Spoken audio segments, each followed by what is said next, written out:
अस्सलाम वालेकुम। आज हम IAS 7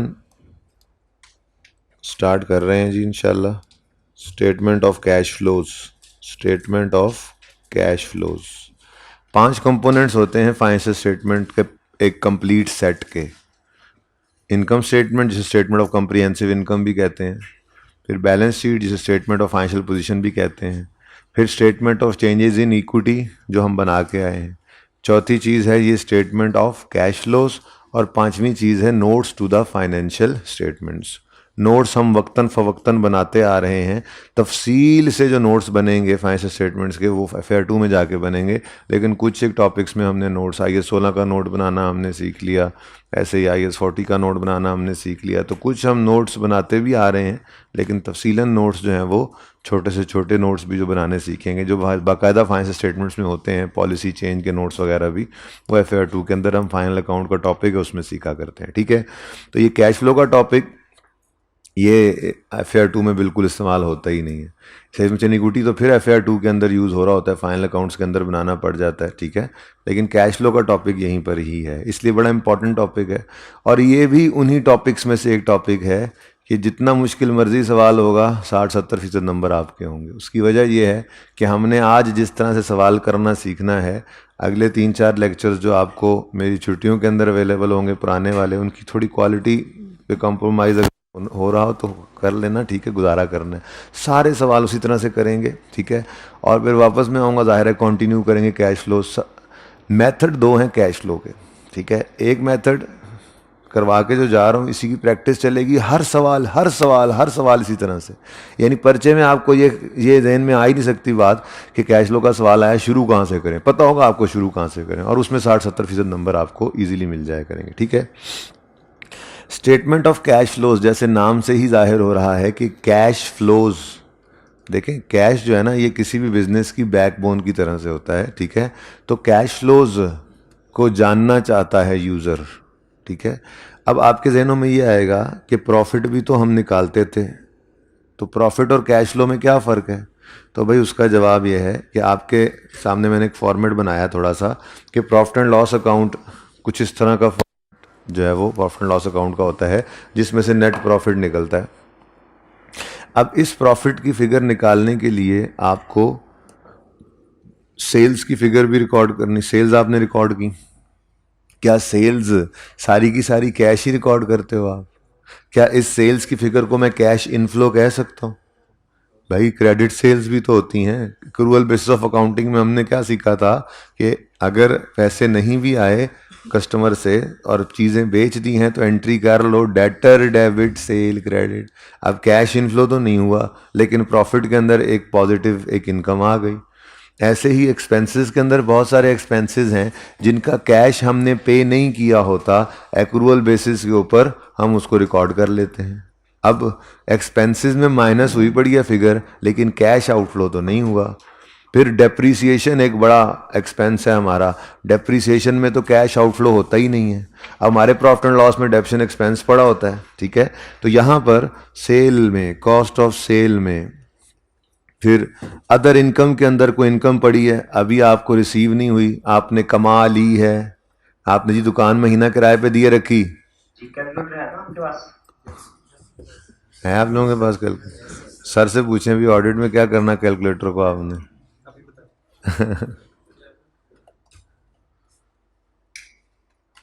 भाई ये जल्दी कर लें, आज मेरे पास बिल्कुल बस सही है। अच्छा अच्छा जी, तो अदर इनकम में आपने क्या रिकॉर्ड किया हुआ है कि जी किराया कमा लिया आपने, रेंट कमा लिया, रिसीव नहीं हुआ, आपने एंट्री पास कर ली, rent receivable debit rental income credit.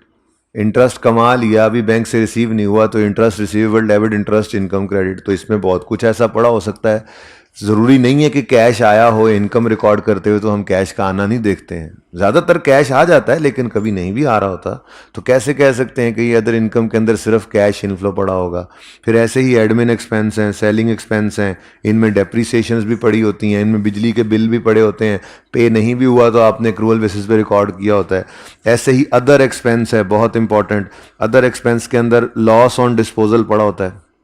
आपने डिस्पोजल ऑफ फिक्स एसेट देखा था, ठीक है।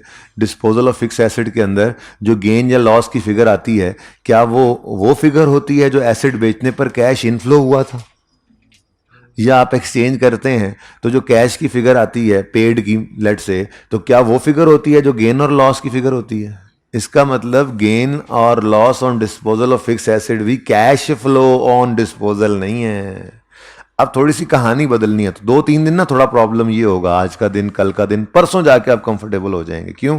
क्योंकि आज तक जो चीज़ भी आप देखते थे, आप इनकम स्टेटमेंट में income expense income expense income expense इस तरफ भाग रहे होते थे। आज इनकम एक्सपेंस वो दे रहा होगा आपको कि नहीं, मुझे cash flow, cash inflow, cash outflow, cash inflow, cash outflow दो। ये थोड़ा सा फर्क है, बात समझे हो? ठीक है। तो अदर एक्सपेंसेस के अंदर लेट से लॉस ऑन डिस्पोजल पड़ा है, अदर इनकम में गेन ऑन डिस्पोजल पड़ा है। ये गेन या लॉस, ये कैश इनफ्लो या कैश आउटफ्लो नहीं है, ये तो गेन लॉस ऑन डिस्पोजल है। कैश फ्लो बनाते हुए हमें गेन लॉस नहीं चाहिए होगा, हमें cash inflow on sale of fix asset चाहिए होगा। ठीक है। एसेट खरीदने के ऊपर एंट्री होती है, एसेट जब नया खरीदते हैं, एसेट डेबिट कैश क्रेडिट, हमें ये कैश की फिगर चाहिए होगी, एडिशन कितना हुआ है फिक्स एसेट में। तो हमने इस स्टेटमेंट को बनाते हुए कैश इनफ्लोज और कैश आउटफ्लोज को देखना है। ठीक हो गया? और सही है। जैसे फाइनेंस कॉस्ट है, फाइनेंस कॉस्ट मतलब इंटरेस्ट एक्सपेंस। आपको याद है बोरिंग कॉस्ट का टॉपिक? नहीं भी इंटरेस्ट पे किया होता था, साल का एंड होता था, एंट्री करते थे interest expense debit, interest payable credit. इसका मतलब जो इंटरेस्ट एक्सपेंस यहां नजर आ रहा है इनकम स्टेटमेंट में, वो इंटरेस्ट पेड नहीं, फर्क होता था। आपको इंटरेस्ट का अगर लेजर याद हो, आज बनाएंगे भी सही, आज तो नहीं, खैर 2-3 सालों बाद जाकर आएगा, लेकिन इंटरेस्ट का लेजर, इंटरेस्ट एक्सपेंस के लेजर में क्या होता था जी? ओपनिंग पेएबल, फिर interest expense for the year. जब मैंने आपको सिखाया था कि अगर लोन की प्रिंसिपल अमाउंट, इंटरेस्ट रेट और डेट गिवन हो तो पहले एक्सपेंस की फिगर निकल सकती है। एक्सपेंस इस तरफ आता था, कैश डेबिट साइड पर आता था और क्लोजिंग आ रहा होता था। तो ये एक्सपेंस प्रॉफिट एंड लॉस में जाता था, अगर आपको याद हो तो ये एक्सपेंस प्रॉफिट एंड लॉस में जाता था। प्रॉफिट एंड लॉस में एक्सपेंस पड़ा है, पेड नहीं पड़ा होता।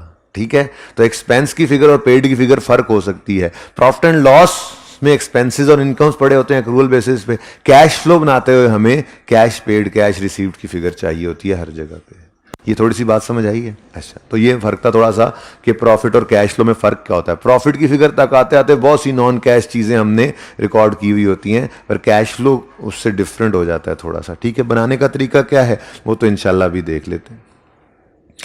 स्टेटमेंट ऑफ कैश फ्लोज को स्टैंडर्ड ने 3 सेक्शंस में डिवाइड किया हुआ है। बेसिकली ये 3 सेक्शंस जो हैं, ये 3 सेक्शंस एक्टिविटीज के हिसाब से।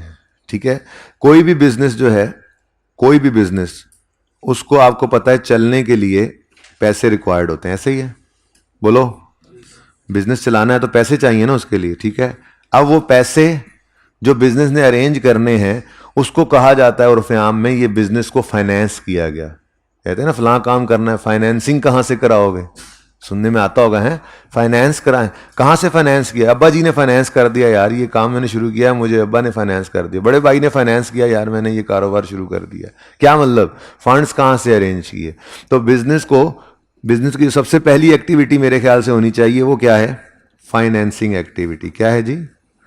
फाइनेंसिंग एक्टिविटीज के अंदर हम ये देखते हैं कि बिजनेस के पास पैसा जो बिजनेस चलाने के लिए इस्तेमाल हो रहा है वो कहाँ से आया वो ओनर्स घर से लाए, कैपिटल इंजेक्शन, या वो बैंकों से लॉन्ग टर्म के लिए लोन लिया हुआ है?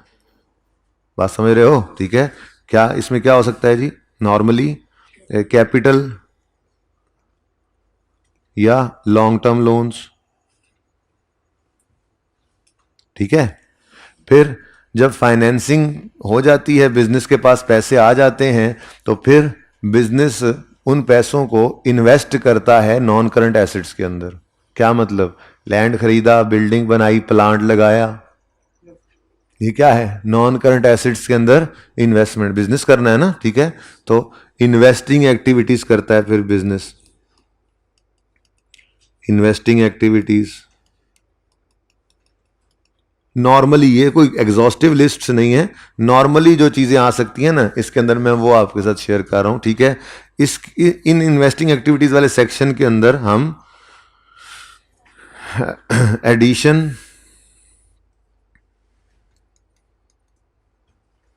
या डिस्पोजल वगैरह, ठीक है जी, इनको देखते हैं। Addition disposal of non current assets, ठीक है ना।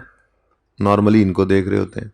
अच्छा, अब बिजनेस जो है उस पे फाइनेंस, उसको फाइनेंस भी हमने कर लिया, फिर जब पैसे आए तो उससे हमने नॉन करंट एसेट्स में इन्वेस्टमेंट भी कर ली, ठीक है। अब उसके बाद अगली चीज़ है, अब ये जो आपने प्लांट श्लांट लगाया है, अब इसको ऑपरेट भी करना है कि नहीं करना, तो फिर ऑपरेटिंग एक्टिविटीज़ होती हैं, ठीक है जी।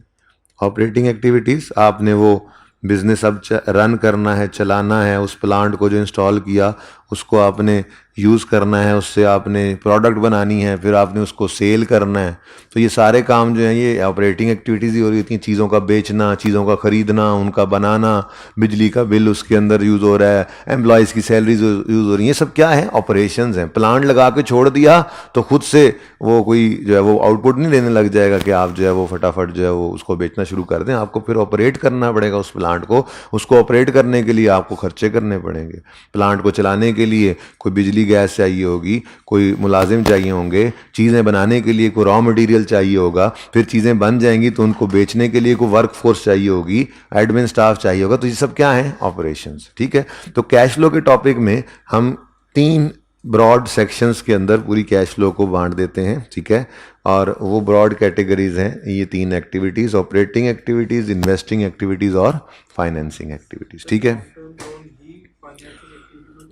शॉर्ट टर्म लोन को हम फाइनेंसिंग एक्टिविटी यूं नहीं कह दिया करते, क्योंकि फाइनेंस करना जो बिजनेस को होता है ना जी, वो नॉर्मली लॉन्ग टर्म के लिए ही होता है, ठीक है। शॉर्ट टर्म लोन तो ज़रूरत के लिए आता है, उसका क्या करना है कैश फ्लो के टॉपिक में वो मैं भी बता देता हूँ। अच्छा देखें जी, कैश फ्लो का टॉपिक एक ऐसा टॉपिक है कि ये आपके लिए एकदम से नया टॉपिक है। तो बहुत सारी चीज़ें आपको हर सवाल के अंदर रोज़ाना की बुनियाद पे एक एक दो दो नई चीज़ें आपके सामने आती जाएंगी, लेकिन असल ये है कि 60-70% सवाल वैसा ही रहेगा, ठीक है। तो आज मेरा जो फोकस होगा वो फॉर्मेट के ऊपर होगा, चीज़ को समझाने के ऊपर होगा, बेसिक, ठीक है। बहुत सारी ऐसी चीज़ें हो सकता है हों जो आपको आज समझ ना भी आ रही हों, घर जाके इस सवाल को करते हुए थोड़ा सा बेहतर महसूस करोगे और हर आने वाले दिन उसको बेहतरी की तरफ आप देखते। हर अगला सवाल आपको कैश फ्लो के अंदर और ज़्यादा कॉन्फिडेंट करता जाएगा, क्योंकि हर सवाल हमने करना एक तरह से ही है, बिल्कुल एक तरह से, और हर सवाल में 70 to 80% एडजस्टमेंट्स बिल्कुल सेम तरीके से होंगी। तो जब ये रोज़ आप कर रहे होगे तो कॉन्फिडेंट होते जाओगे। बहुत सारी चीज़ों की लॉजिक आज नहीं आएगी, ऐसे ही कल का दिन दूसरा सवाल जो मैं करवाऊंगा उसमें भी नॉर्मली में लॉजिक नहीं था, बल्कि बच्चों को कूल डाउन फेज चल रहा होता है कि चलो कल जो किया आज ज़रा उसको मजीद पक्का कर लें, ठीक है। उसके बाद डेली बेसिस पे कोई एक आधी चीज़ की लॉजिक आगे, लॉजिक करते करते जब टॉपिक एंड पे पहुंचता है तो लॉजिकली भी चीज़ें क्लियर होती हैं। और मेरे ख्याल से आप इस वाले टॉपिक को सचमुच में कहेंगे कि ये किसी ने अगर इंट्रो पढ़ी हो तो कहते थे फाइनल अकाउंट जब मुफ्त के नंबर देने वाला सवाल होता है 70 मार्क्स होते हैं, ये सवाल भी ऐसा ही होगा। इस सवाल आपको सबसे अच्छा और सबसे आसान लगेगा, लेकिन तीसरे दिन से ऑनवर्ड्स इंशाल्लाह। कुछ बच्चे मेरे जैसे हों तीसरे दिन से, वरना पहले दिन से भी बच्चे कंफर्टेबल हो जाते हैं, ठीक है ना। हाँ, मैं अपने जैसों की बात कर रहा हूँ कि तीसरे दिन से वो भी कहते हैं ले ये कैश फ्लो थी, तो मसला ही कोई नहीं है, ठीक है। आप लोगों को मैंने हैंड आउट की फॉर्म के अंदर कोई 20-25 सफ़ों का एक बुकलेट सा दे दिया है, क्योंकि अभी वॉल्यूम 2 जो है वो प्रिंट होकर नहीं आया है। ये भी ऑनलाइन वाले बच्चों को मैं PDF अपलोड कर दूंगा। तो इसके अंदर कुछ क्वेश्चंस हैं जो मैंने आज करवाना है, जो आपने अगले 3-4 दिन में करने हैं, या ईद के बाद आके भी जो मैंने करवाने हैं सवाल, तो बुक के आने तक ये इंशाल्लाह हम यूज़ करेंगे। सिर्फ पास पेपर्स इसके अंदर मैंने रखे हुए हैं, ठीक है जी।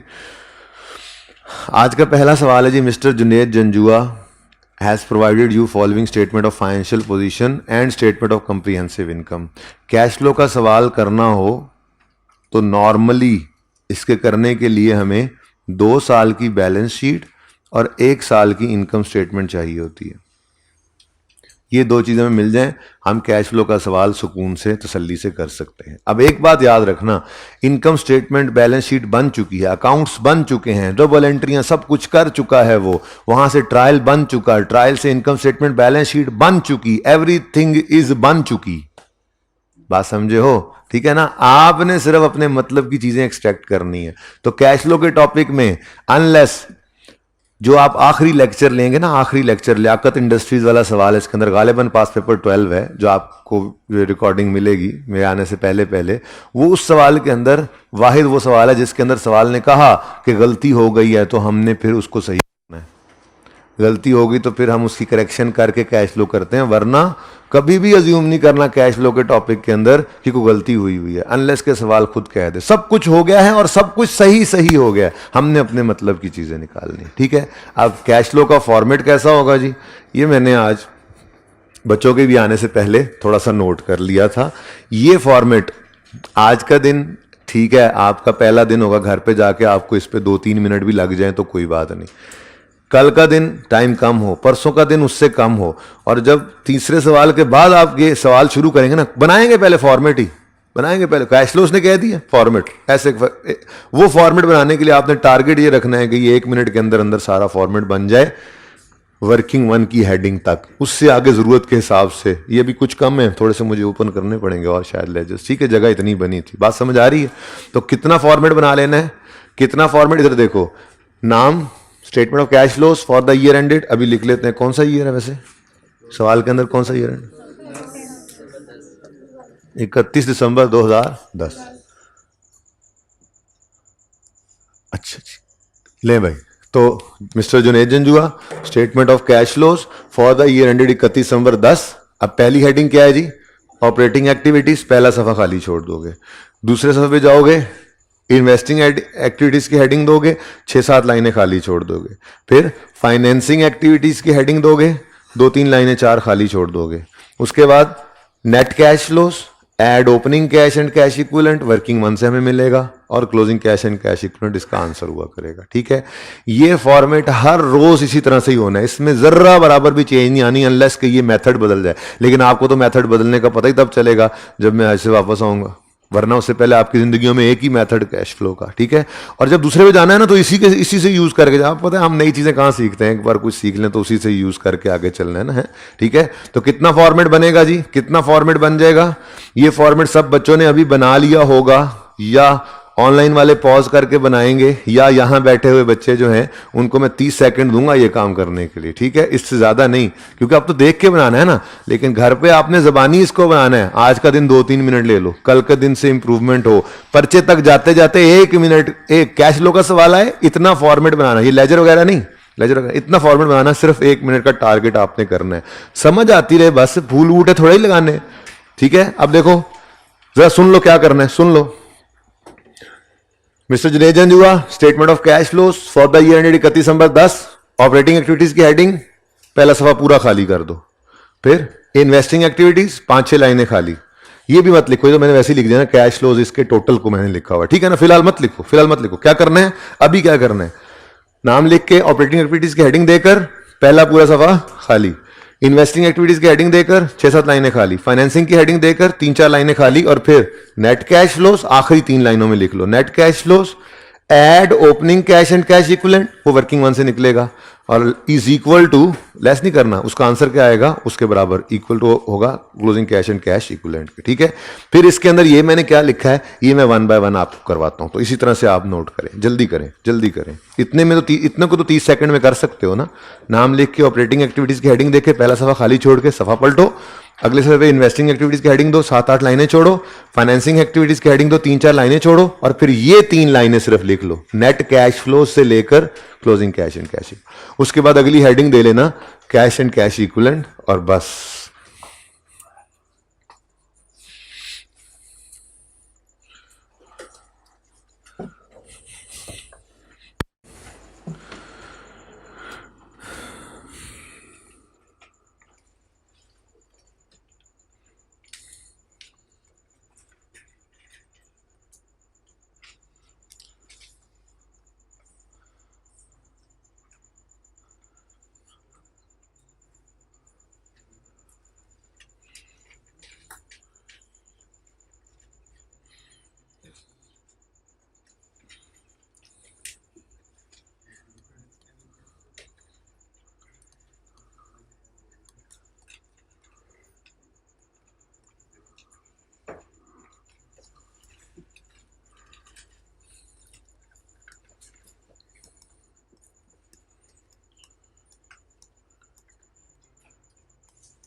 जी बन गया फॉर्मेट। अब इधर ले आए जी आमिर भाई कैमरा। जी बच्चों, अब उसूल क्या है कैश फ्लो का सवाल करने के, ये हमारे अपने उसूल हैं, ठीक है। पहला उसूल, कैश फ्लो का सवाल करने का पहला उसूल, जिन जिन, ये वो वाले जिन नहीं है, जिन जिन आइटम्स के ओपनिंग या क्लोजिंग बैलेंसेस आ रहे हैं, उन उन आइटम्स के लेजर ओपन करेंगे। यानी कि पूरे सवाल भाई ओपनिंग क्लोजिंग सिर्फ बैलेंस शीट आइटम्स के आते हैं, ये पता है ना। इनकम स्टेटमेंट में सिर्फ क्लोजिंग बैलेंसेस उठ के आते हैं, ओपनिंग नहीं होते उनमें से किसी आइटम के। तो जिन जिन के ओपनिंग या क्लोजिंग आ रहे हैं, उन उन के लेजर्स ओपन करेंगे, सिवाय cash and cash equivalent items के और वर्किंग कैपिटल आइटम्स के। अब ये क्या बलाएं होती हैं? कैश एंड कैश इक्विवेलेंट के अंदर कैश, इसका मतलब होता है कैश और कैश से मिलती जुलती चीजें, कैश और कैश से मिलती जुलती चीजें। इसमें क्या कुछ हो सकता है जी? इसके अंदर बजाते खुद बकलम खुद कैश इन हैंड हो सकता है, ठीक है, और कैश एट बैंक भी हो सकता है।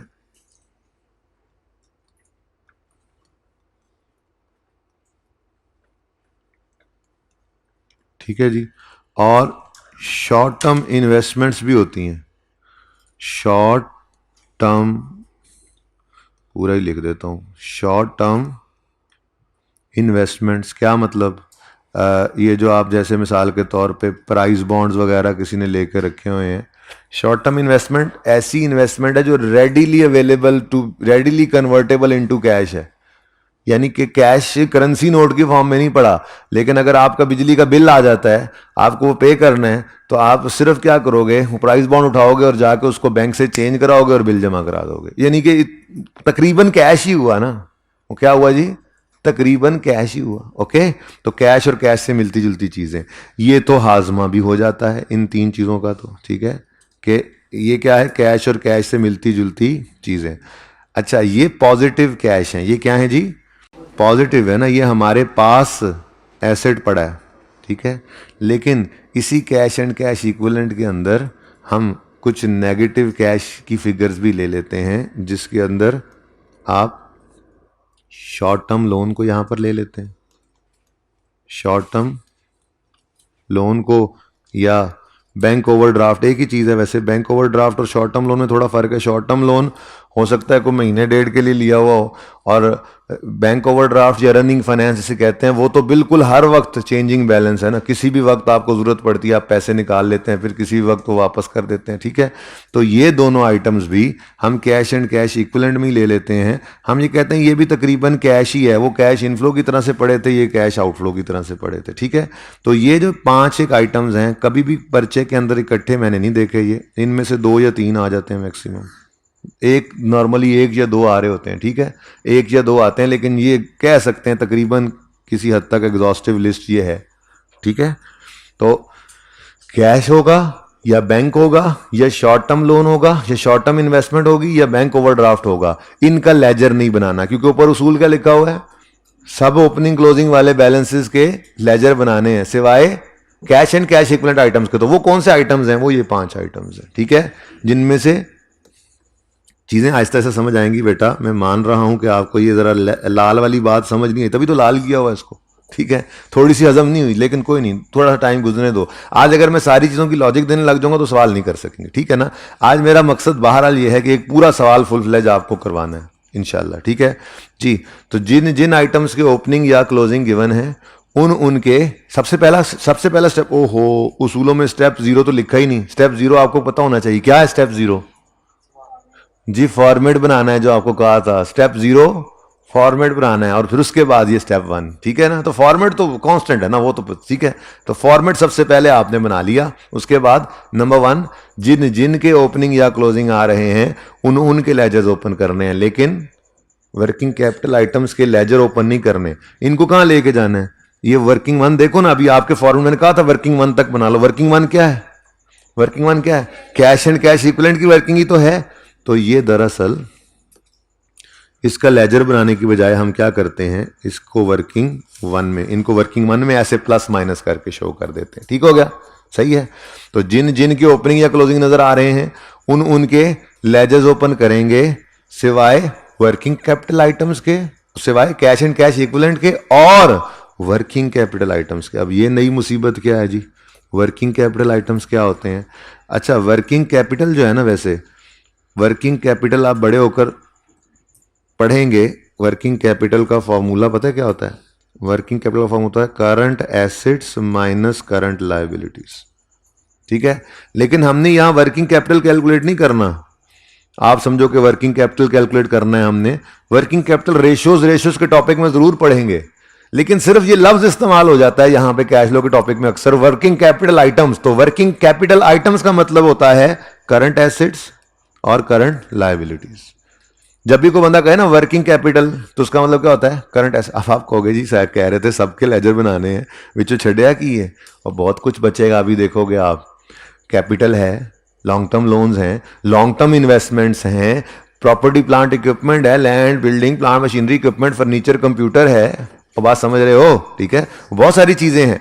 तो हमने क्या करना है जी, जिन जिन के ओपनिंग अभी देखेंगे, असल में तो प्रैक्टिकली करके देखेंगे तो समझ आएगी। अब उसूलों से लिखने से तो समझ नहीं आती। ठीक है, तो जिन जिन के, ये उसूलों वाला सफा अलग से बनता जाएगा हमारा, फिर एंड पे फिर इकट्ठा कर लेंगे। ठीक है, जिन जिन आइटम्स के ओपनिंग या क्लोजिंग नजर आ रहे हैं उन उनके लेजर्स ओपन कर लेने हैं, उन उनके लेजर्स ओपन कर लेने हैं सिवाय वर्किंग कैपिटल आइटम्स के और cash and cash equivalent items के। तो वर्किंग कैपिटल आइटम्स कौन से होते हैं जी?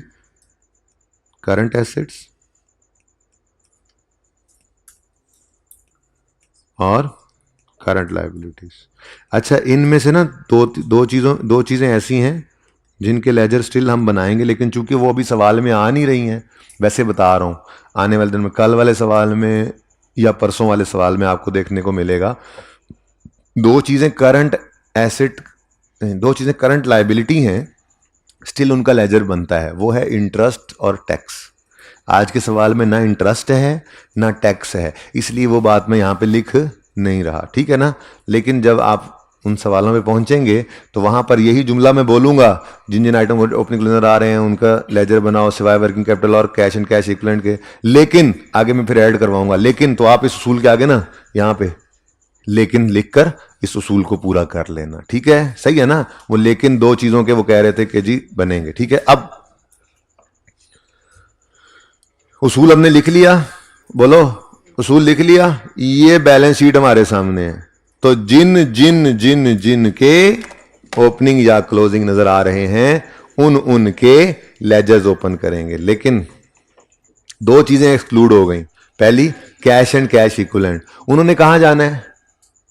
वर्किंग वन में। ठीक है, और जो दूसरे करंट एसेट करंट लायबिलिटी है ना, वर्किंग कैपिटल आइटम्स, उनके लिए ये वाला इलाका मुख्तस किया गया है, adjustments for working capital items changes. ठीक है, यहां क्या करना है वो तो भी मैं सिखाऊंगा। ठीक है, तो पूरी बैलेंस शीट को हमने पहली बार सवाल पढ़ते हुए अपने सफे पे उतार लेना है।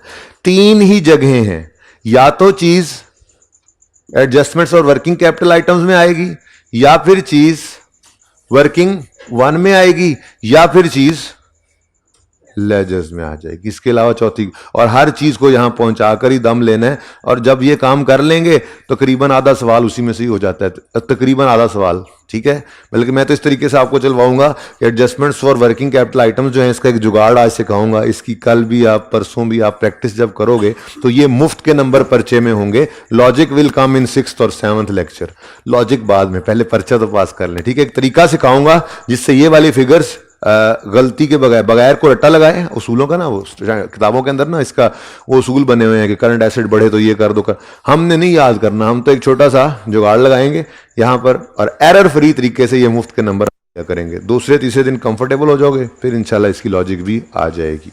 मेरे आने से पहले आ गई तो अच्छी बात है, ना आई तो मैं आके लॉजिक दे दूंगा। ठीक है, अच्छा जी, तो शुरू करें काम को। ओके, चलो अब फिलहाल एक काम ये करते हैं, ये सवाल आपके सामने है। अब आप, मैं जो है यहाँ से आपको ये सवाल दिखाता हूँ, ठीक है। हर चीज़ को उसकी जगह पहुँचाते जाएंगे, ओके। सिर्फ वर्किंग कैपिटल वाले जो आइटम्स होंगे ना, उनको मैं वहाँ लिख दूंगा, जो उनके साथ करना है हशर वो अभी नहीं सिखाऊंगा, ठीक है। और ये पूरी किधर गई पूरी, ये पूरी बैलेंस शीट हम यहां से वहां पे नोट कर लेंगे। चलें स्टेप, ये साथ साथ करना है, ठीक है ना। अब साथ साथ मतलब नहीं, आपने देखना है, उसके बाद फिर 1 मिनट आपने रुक कर ये काम कर लेना है, ओके। करें शुरू। सबसे पहले क्या है जी, कैश। कैश कहां जाएगा, वर्किंग 1 में। तो यहां पे आके हमने लिख दिया कैश। कितना जी, क्लोजिंग ओपनिंग बताते जाओ। अच्छा, ये बड़े ध्यान से देखना है, कभी कभी ना, कभी कभी वैसे अब तो नहीं करता, पहले सवालों के अंदर आप देखोगे वो ओपनिंग इधर और क्लोजिंग इधर भी लिख देता है। तुसी अन्य वाह, इसको क्लोजिंग समझ, उसको ओपनिंग समझ के ये 9 पर्चे के अंदर सारे ओपनिंग क्लोजिंग, सारे क्लोजिंग ओपनिंग बनाए हो। एक बार ध्यान से देख लेने में कोई हर्ज नहीं है ना, ठीक है। वैसे आज के सवाल में तो ये ओपनिंग है और ये क्लोजिंग, हम 10 में खड़े हैं, ये 9 और ये 10, ठीक है। अच्छा, तो आपने मुझे ऐसे ही बताते जाना है। 32 और 145 थाउजेंड्स में करूंगा सवाल, सिर्फ रिक्वायरमेंट में मैं लिख दूंगा रुपीज इन थाउजेंड्स, ठीक है जी। चलो तो जी, ओपनिंग अब किताब से देखते जाएं, किताब अपने सफर में देखते हैं। 32 और 1, अब ये देखो 32, अच्छा सॉरी सॉरी 32 और 145, ठीक है जी। नेक्स्ट, अब ये देखते जाओ, कुछ भी नहीं यहां छोड़ना।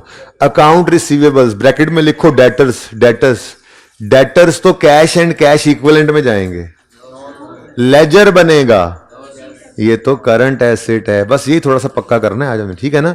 तो डेटर क्या है, करंट एसेट है ना, तो ये वर्किंग 1 में भी नहीं जा सकता, इसका लेजर भी नहीं बनेगा। ये कहां जाएगा, ऑपरेटिंग एक्टिविटीज में, वो एडजस्टमेंट वाले खाने में, ठीक है। अब ये जो पूरा सफा आपने छोड़ा हुआ है, इसकी प्लानिंग कैसे करें, इसकी प्लानिंग ऐसे कर लें कि ऑपरेटिंग एक्टिविटीज की हेडिंग दी हुई थी ना, हमेशा याद रखना कैश फ्लो आपकी प्रॉफिट बिफोर टैक्स से शुरू होगी, इसके अलावा किसी दूसरी चीज से शुरू नहीं होगी।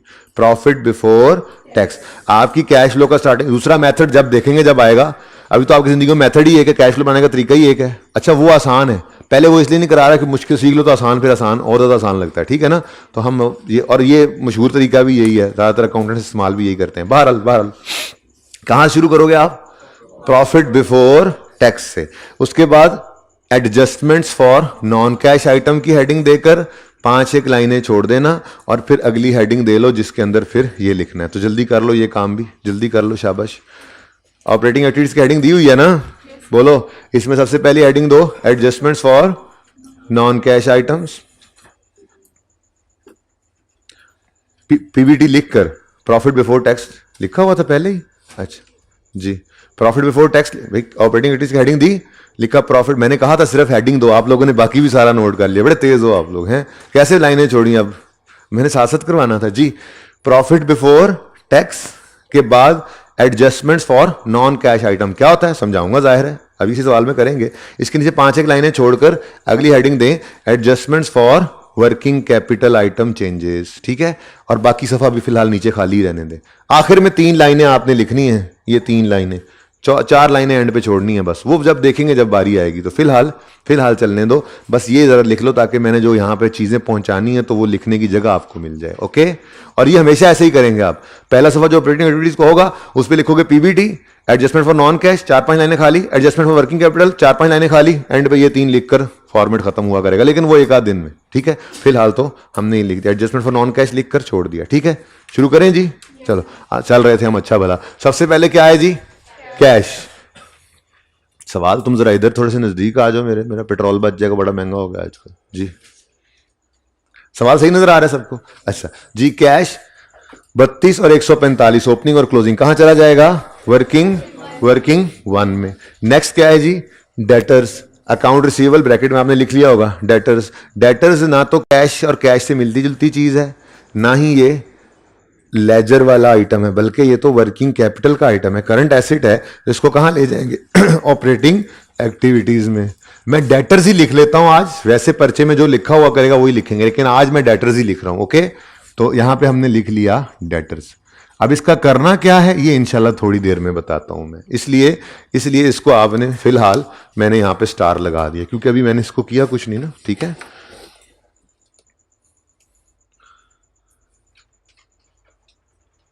ओके, नेक्स्ट क्या है जी, लॉन्ग टर्म इन्वेस्टमेंट। क्या है जी, लॉन्ग टर्म इन्वेस्टमेंट तो वर्किंग वन में आएगी ना, इन्वेस्टमेंट इन्वेस्टमेंट टर्म इन्वेस्टमेंट भी है। अच्छा, शॉर्ट टर्म इधर आती है वर्किंग वन में, लॉन्ग टर्म इन्वेस्टमेंट होगी तो लॉन्ग टर्म इन्वेस्टमेंट ना तो करंट एसेट है, नॉन करंट है, नॉन करंट, ठीक है, ना तो करंट एसेट है ना वर्किंग वन का आइटम है, तो फिर इसका क्या ओपन करेंगे, लेजर, ठीक है जी। तो लॉन्ग टर्म इन्वेस्टमेंट्स,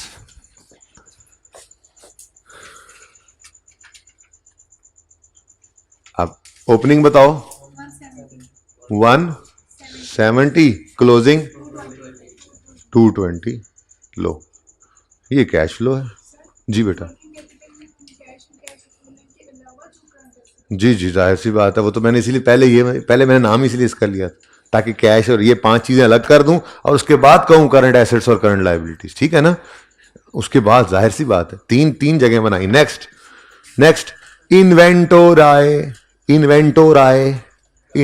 आए, बोले जी बोले, ये कैश एंड कैश इक्विवेलेंट है, लेजर बनेगा नहीं, ये तो करंट एसेट है, ये तो वर्किंग कैपिटल का आइटम है। तो यहां पर लिख लो, करना क्या है, 1 मिनट में जब ये समझाऊंगा आप कहेंगे वाह ये तो मुफ्त के नंबर। और ये ऐसे पर्चे में करना नहीं है जैसे आज कर रहा हूं, वो तो भी सिखाया नहीं ना ये काम, वरना पर्चे में जब ये आइटम्स आएंगे तो जो चीज सिखानी है ना वो साथ के साथ इसको यहां पे करके ये नंबर लेते हुए सवाल पूरा होगा, कैश फ्लो के 20-30% मार्क्स उसमें से वैसे ही आ चुके होंगे हमारे, सिर्फ सवाल को पुट करते हुए।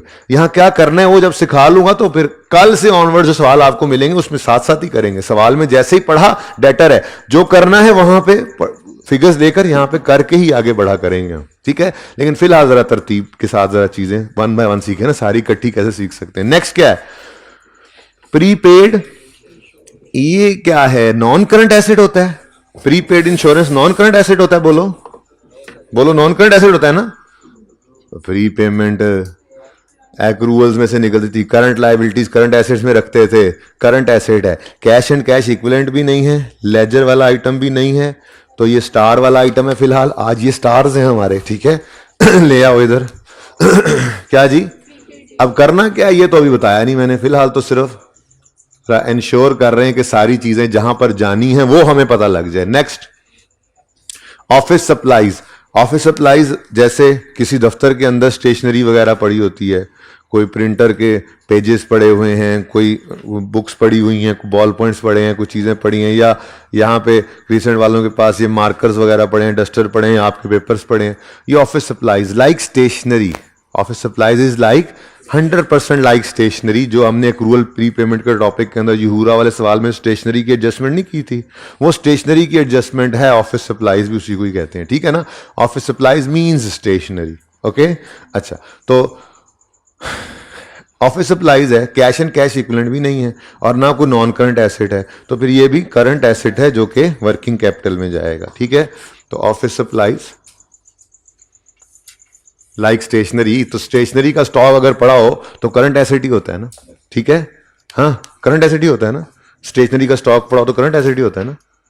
स्टेशनरी का स्टॉक पर मार्कर पड़े हुए हैं, ये नॉन करंट एसेट है, अगले 10 साल इस्तेमाल होंगे, करंट एसेट होता है भाई, ठीक है जी। नेक्स्ट, ओहो स्टार्स, स्टार्स के साथ स्टार नहीं लगाया, ये बाद में यहां से जो कुछ कर रहे हैं यहीं से देखने हैं, ढूंढने पड़ेंगे। नेक्स्ट क्या है जी, land. This is a non current asset, ये वर्किंग वन में जाएगा, कैश एंड कैश इक्विवेलेंट में जाएगा, लेजर बनेगा। अच्छा जी, तो लैंड है, बिल्डिंग, इक्विपमेंट, ऐसे प्लानिंग करें। चलो इसको छोड़ देंगे, लैंड बोलें जी, opening 2500, closing 1810। Next is building, और फिर उसकी है एक्यूमुलेटेड डेप्रीसिएशन, तो दोनों के ओपन कर लेते हैं जी अकाउंट्स। बिल्डिंग अब एक्यूमुलेशन अलग है तो ये कॉस्ट पे पड़ा है, ठीक है, और ये इसकी एक्यूमुलेटेड डेप्रीसिएशन। आइए 16 आ गया, आई 16 हैज कम।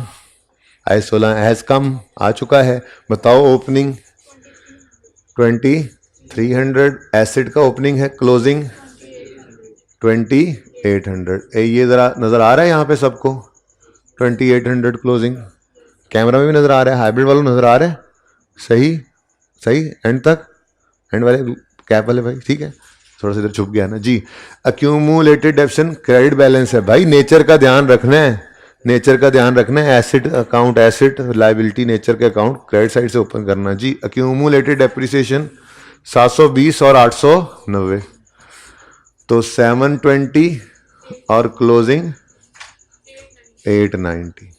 बातें क्यों कर रहे हो यार, क्या ऐसी जरूरी बात है तुमने करनी ही करनी है? सवाल की समझ नहीं आ रही तुम्हें,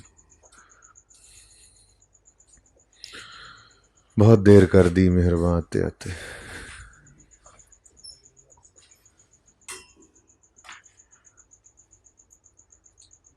देखो तुम्हारे लिए अब मैं ये नया लेजर बना रहा हूँ, सिर्फ तुम्हारे लिए मैंने मिटा के बनाया लेजर। ये स्टार तुम इसके इसके मैं इधर गाल पे स्टार दूंगा, ये जितना टाइम से आया ना। अच्छा जी, देखो तुम्हारे आने से लेजर भी नहीं बन रहा से, इतने तुम लेट आए हो, मुझे टेंशन हो रही है। आप इक्विपमेंट ब्रॉड डाउन 1150, क्लोजिंग 1200, ये 1200 लिखा है मैंने। फिर इसकी एक्यूमुलेटेड डेप्रिसिएशन है,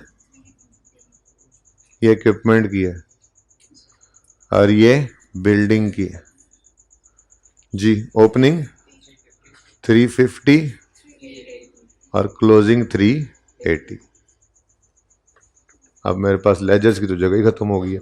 चलो शुक्र है फिलहाल एसिड साइड भी खत्म हो गई है। अब जो लेजर एक्स्ट्रा होंगे ना, वो मैं इधर इस शीट पे थोड़ा सा इसको इधर करके ना, इधर करके बना दूंगा, काफ़ी जगह है, ठीक है। बाद में फिर वो नोटिंग के लिए आप साथ ही कर लेंगे, ओके। अच्छा जी, बल्कि ऐसे ही कर लेते हैं, अब जगह ऐसे ही बना लेते हैं, ओके जी। नेक्स्ट, अकाउंट पेएबल ब्रैकेट में लिखो क्रेडिटर्स जी बच्चों, क्रेडिटर्स हैं, क्रेडिटर्स वर्किंग वन में ना लेजर बना दें, वर्किंग कैपिटल आइटम है, करंट लाइबिलिटी वर्किंग कैपिटल। आपको क्या पता है जी वर्किंग क्या? भाई साहब आपको क्या पता, ये अभी शुरू कराया है मैं 7 बजे का आया हूं, मैंने ये फॉर्मेट पहले नोट कर लिया था। असल में समझाना मैंने 7:45 पे शुरू किया था, ताकि आप लोगों के टाइम पे ही समझाऊं। अच्छा जी तुम तुम अगली क्लास, वो कहाँ से, अभी तो 8:30 हुए हैं बेटा। टैक्स की बजाय इधर आ गए हो? अच्छा जल्दी आ गया, चल सुकून से बैठ, अच्छा है, जरा 2 बार सुन लेगा, आ गया तो ठीक है, ओके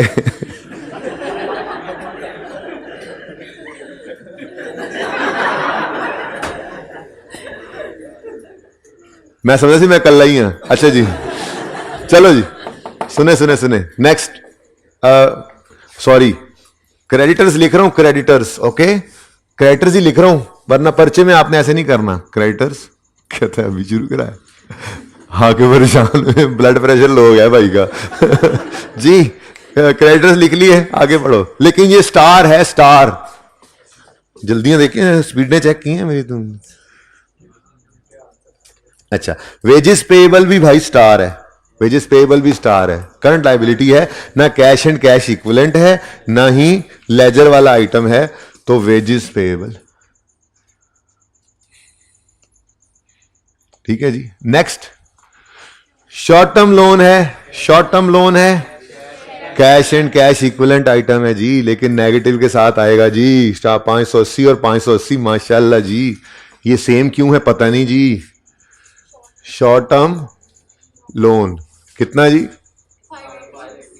580 लेकिन नेगेटिव, और 580 लेकिन नेगेटिव।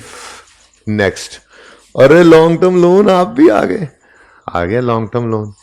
लॉन्ग टर्म लोन का तो लेजर बनेगा, ये जगह जरा खाली पड़ी थी। आप तो अपनी तरतीब से चल रहे होंगे ना, मेरे यहाँ मैंने कहा ये दोनों इकट्ठे इकट्ठे रहे ना, जरा एसेट और उसकी डेप्शन, इसलिए ये जगह खाली छोड़ दी थी जी। ओपनिंग बता दें, 1160 और 985। उसके बाद क्या रह गया जी? ये कैपिटल तो पक्का वर्किंग कैपिटल ना? वर्किंग कैपिटल का मतलब होता है करंट एसेट्स और करंट लायबिलिटीज। ये है कैपिटल, वो बड़े वाला कैपिटल, ठीक है।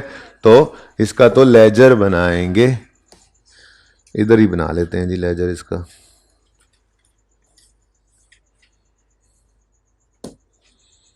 अल्लाह करे आपको पसंद आ जाए ये लेजर। नजर आ रहा होगा, सही है? नहीं तो ऐसे कर लेंगे, ठीक है जी। कैपिटल,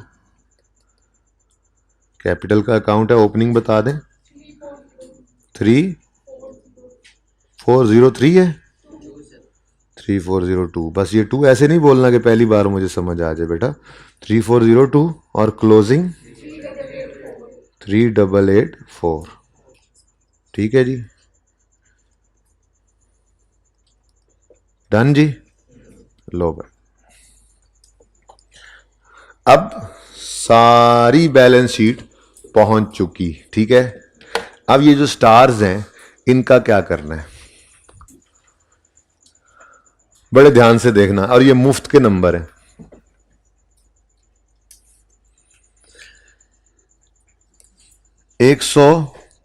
डेटर जो है 104 से बढ़कर 280 हो गए, ऐसे ही है।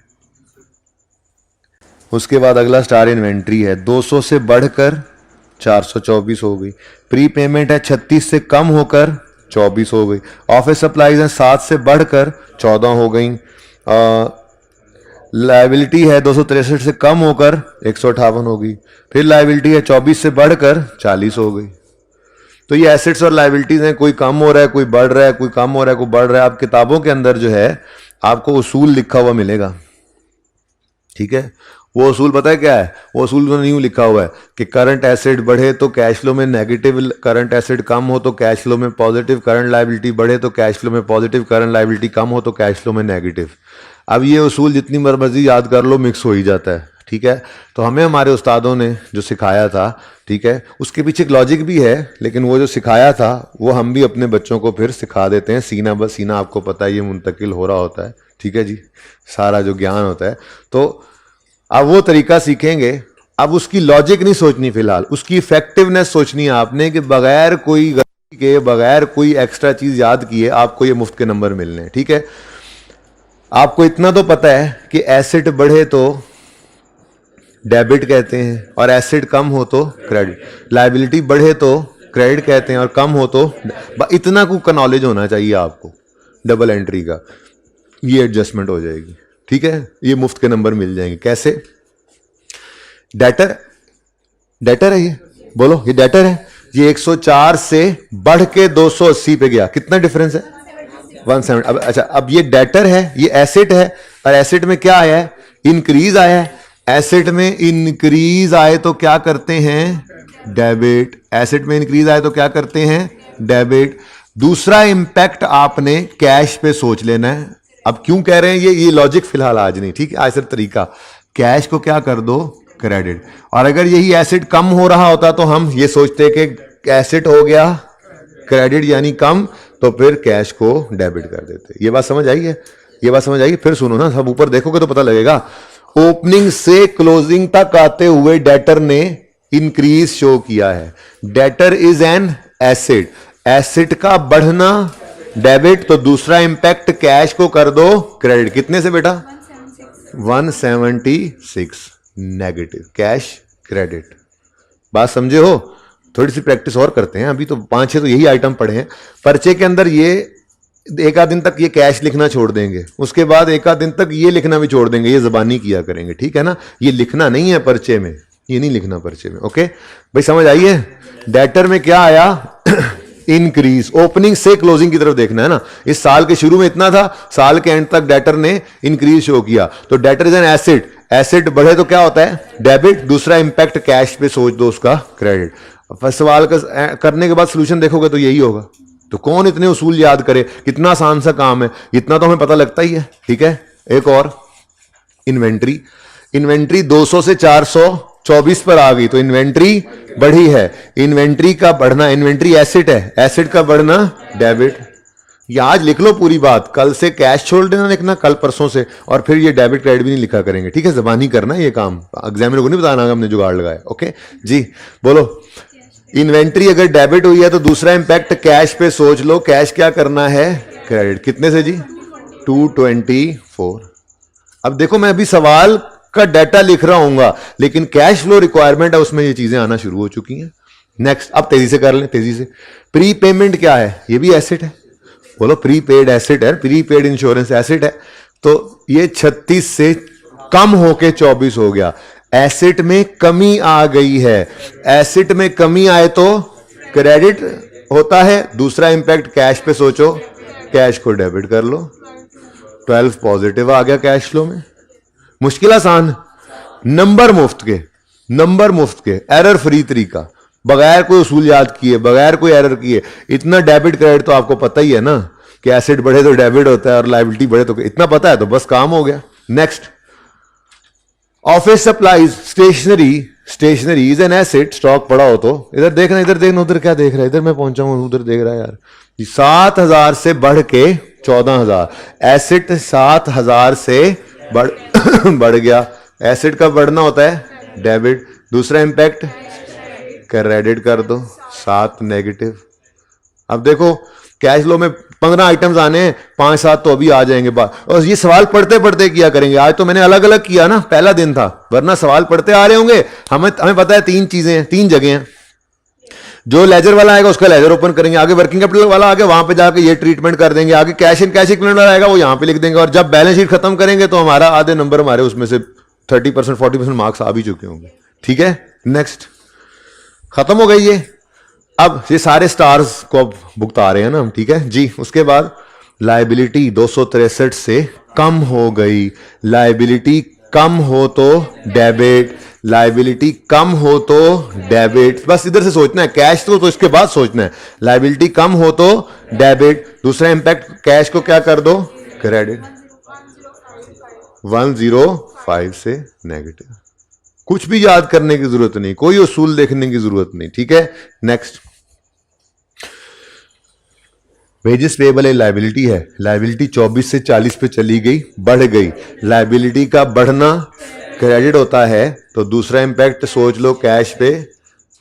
कैश क्या हो जाएगा? डेबिट। 16 पॉजिटिव।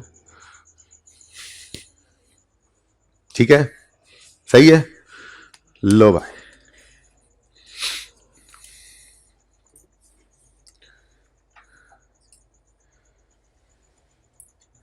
अच्छा जी। अब अगली बात, यहां तक को मसला तो नहीं है। सारी बैलेंस शीट को हमने क्या किया? सवाल में पहुंचा दिया। वर्किंग वाले आइटम वर्किंग 1 में चले गए, लेजर वाले लेजर में चले गए, वर्किंग कैपिटल वाले आइटम्स को ऑपरेटिंग एक्टिविटीज में उस सेक्शन के अंदर डाल दिया। ठीक है, अब इनकम स्टेटमेंट की तरफ आए तो मैंने आपको कहा था कैश फ्लो का स्टार्टिंग पॉइंट हमेशा क्या हुआ करेगा? Profit before tax, after tax नहीं, प्रॉफिट बिफोर टैक्स। लेकिन हमारे इस सवाल में, क्योंकि पहला सवाल है तो इसके अंदर आपको टैक्स नजर ही नहीं आ रहा, तो यही हमारा प्रॉफिट बिफोर टैक्स है, यही हमारा प्रॉफिट आफ्टर टैक्स भी है। देख लो, sales, cost of sales, GP, operating expense, selling expense, blah blah blah blah blah blah blah, net income, gain losses आ रहे हैं। ठीक है, सही है। तो प्रॉफिट बिफोर टैक्स भी हमारा 950 ही, क्योंकि सवाल के अंदर टैक्स नहीं है। अगर टैक्स होता तो प्रॉफिट आफ्टर टैक्स को स्टार्टिंग पॉइंट नहीं लेना, प्रॉफिट बिफोर टैक्स को लेना। वो मैंने फॉर्मेट में लिख दिया, हमेशा आपने ऐसे ही करना है। आपने हमेशा शुरू ही फॉर्मेट को यहां से करना है। ओके, अच्छा जी। तो फिर 950 की फिगर आपने उठाई है जी इनकम स्टेटमेंट से। इधर देखो, सबसे एंड वाली फिगर उठा ली, ऊपर वाले सारे इंपैक्ट्स इस पे आ गए, आ गए। यहां तक कोई मसला नहीं। अब अगला मसला आता है, बनाने निकले। अब ये छोटी सी बात है लेकिन है आसान।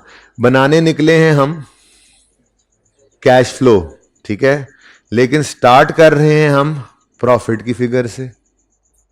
इस प्रॉफिट की फिगर तक आते आते 230 की डेप्रिसिएशन माइनस हो चुकी है। हो चुकी है, नहीं हो चुकी? अगर मैं पीबीटी से स्टार्ट करूं और इसको जैसे माइनस हो चुकी वहीं रहने दूं, तो क्या मैं कैश फ्लो की फिगर पे पहुंच सकता हूं? मैं कैश फ्लो की फिगर पे तो नहीं पहुंचूंगा। यानी इस प्रॉफिट की फिगर तक आते आते एक नॉन कैश आइटम माइनस हो चुका है, नॉन कैश आइटम माइनस हो चुका है। अगर इसका इंपैक्ट निकालना हो तो क्या करना पड़ेगा, ऐड बैक करना पड़ेगा। क्या करना पड़ेगा, ऐड बैक करना पड़ेगा। ऐसे ही आगे बढ़ो, बाकी तो सब चीजें देखो। आज आज आपने ये नहीं सोचना सर सेल्स में भी तो क्रेडिट सेल्स पड़ी हो सकती हैं, सर कॉस्ट ऑफ सेल में क्रेडिट परचेजेस भी हो सकती हैं, सर ये एडमिन ऑपरेटिंग एक्सपेंस में एडमिन सेलिंग एक्सपेंसेस के अंदर भी तो कोई बिजली का बिल हो गया, कोई इस तरह की चीज़ों की एक्रूवल पड़ी होंगी। इसको भी नहीं सोचना। इसके लिए इतना ही मैं बता दूं आपको कि जो हमने वर्किंग कैपिटल आइटम्स की चेंजेस ली हैं ना, उसके अंदर डेटर्स आ गए जिसमें सेल वगैरह, क्रेडिटर्स आ गए परचेज वगैरह, बाकी एक्रूवल प्री पेमेंट्स आ गए, इनको कैश में कन्वर्ट कर दिया है हमने। ये प्रूफ करेंगे इंशाल्लाह कोई 7वें 8वें लेक्चर में जाके कैश फ्लो के, जब मैं वापस आ चुका हूँगा।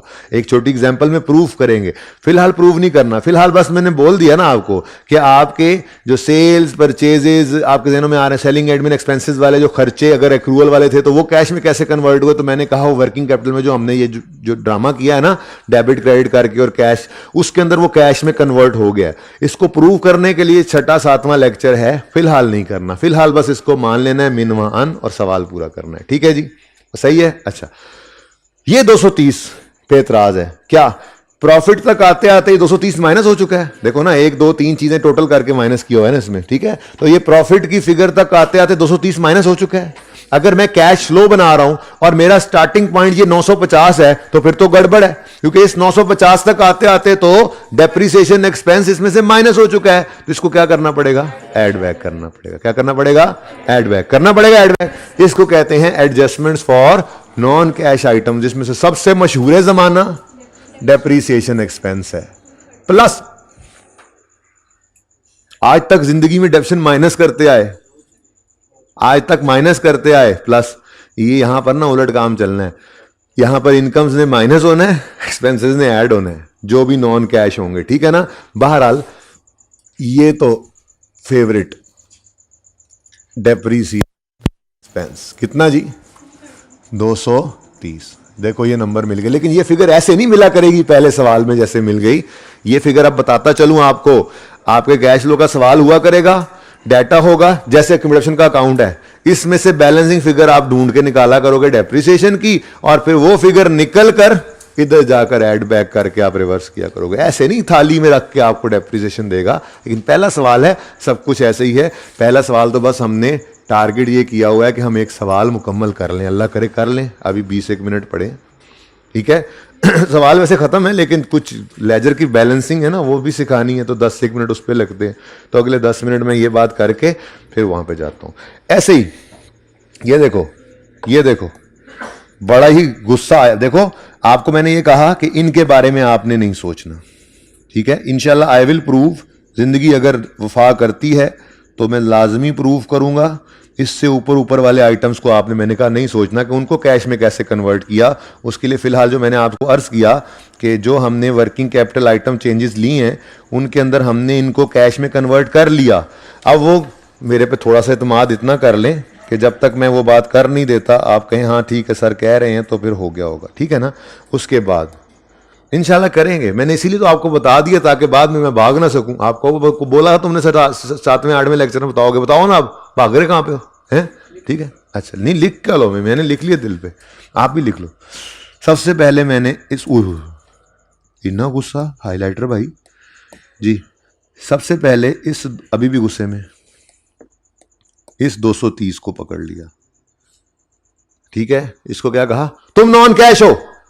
हमने पीबीटी से शुरू करना है, स्टैंडर्ड ने कहा है। ये ना कहना आप वहां से शुरू कर लेते सर, यहां से शुरू कर लेते, नहीं भाई, स्टैंडर्ड ने कहा है पीबीटी से शुरू करना है। तो पीबीटी से शुरू किया तो हमने कहा तुम नॉन कैश हो।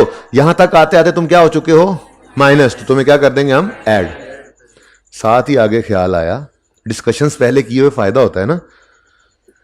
डेप्शन के बाद इनकम फ्रॉम ऑपरेशंस आ गई। उसके बाद वो कहता है gain on sale of land, gain on sale of long term investment, loss on sale of equipment. हमने कहा अस्तगफिरुल्लाह, ये तो सब के सब ही नॉन कैश हैं।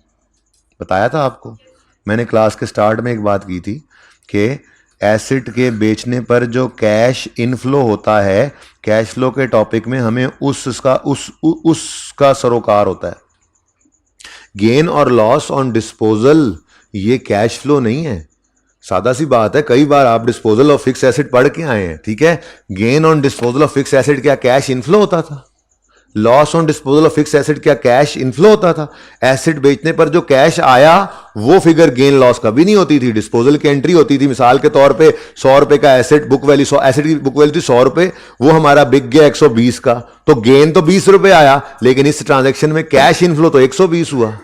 100 का बुक वैल्यू वाला एसेट था, 70 का बेच दिया, 30 का लॉस आ गया। अब लॉस ऑन डिस्पोजल तो 30 आया हुआ है, जबकि कैश इनफ्लो तो इस ट्रांजेक्शन के अंदर 70 हुआ। तो हमारे इस टॉपिक के अंदर हमें क्या चाहिए होता है? कैश इनफ्लो और कैश आउटफ्लो, ठीक है। तो प्रॉफिट की फिगर तक आते आते तो गेन्स लॉसेस एडलेस हुए पड़े हैं, तो क्या करेंगे? इनको नॉन कैश एडजस्टमेंट्स में रिवर्स करेंगे। लेकिन वो अलग बात है कि हम डिस्पोजल का भी अकाउंट बनाएंगे कैपिटल के नीचे। 3 डिस्पोजल हो रहे हैं ना, 3 डिस्पोजल अकाउंट बनाएंगे, ये गेन लॉस उसमें रखेंगे, ठीक है। और फिर वहां से कैश की फिगर निकालेंगे और इन्वेस्टिंग एक्टिविटीज में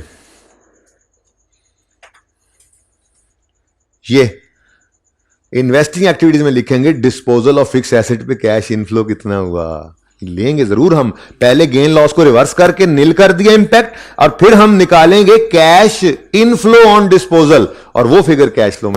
तो कहानी ये उल्टी हुई है। वहां पे इनकम एक्सपेंसेस निकालने की दौड़ होती थी, यहां पे इनकम एक्सपेंसेस वो दे रहा है, हम कह रहे हैं नहीं नहीं नहीं नहीं, ये वापस लो, हमें कैश चाहिए, क्योंकि हम कैश फ्लो स्टेटमेंट बना रहे हैं। ओके, सही है। तो चलो पहले इसको रिवर्स करते हैं, ये मुफ्त के नंबर ले लें, लेजर बनाएंगे डिस्पोजल का, वहां से इंशाल्लाह कैश निकलेगा, ठीक है।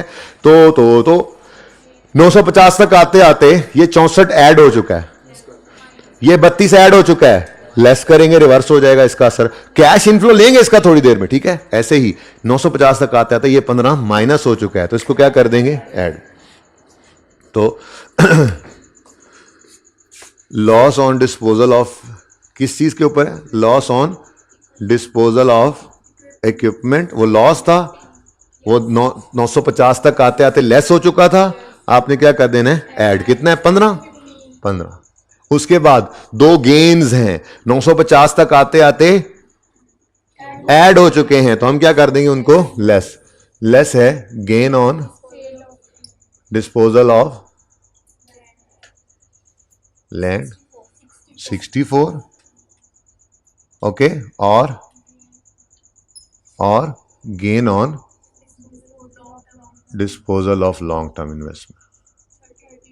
देखो इसमें ना डाटा जो है वो मिसिंग फिगर्स के तौर पे निकला करेगा, आज के सवाल में नहीं, आहिस्ता आहिस्ता प्रैक्टिस। आज तो जाके आपने इस सवाल को 2 दफा करना है बस, ताकि आपको सवाल की बेसिक चीज पकड़ में आ जाए।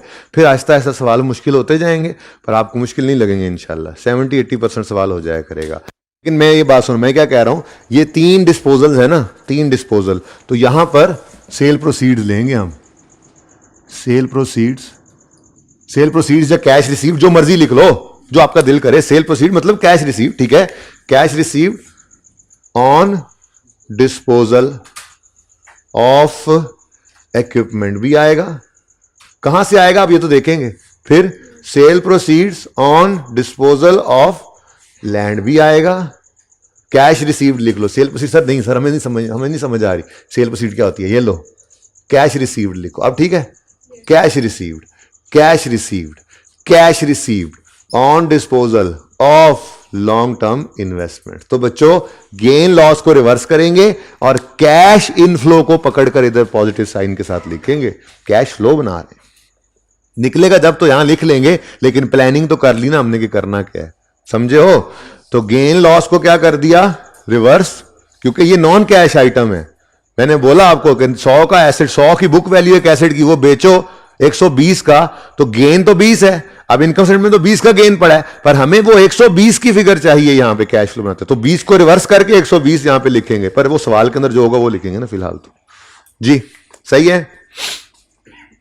इनकम स्टेटमेंट में और इसके अलावा कुछ नहीं करना। उठाया पीबीटी से, ये 4 नॉन कैश आइटम्स एडजस्ट किए। आपने कहा ऊपर वाले नॉन कैश, मैंने कहा नहीं वो हमने कर लिए वर्किंग कैपिटल में, मान लो प्रूफ भी कर लेंगे, ठीक है। और अब हमारा सवाल सिर्फ इन एडजस्टमेंट्स का मोहताज रह गया है। अगर इनको हम कर लें तो कहानी खत्म। जिनमें सबसे पहली ट्रांजैक्शन है डी,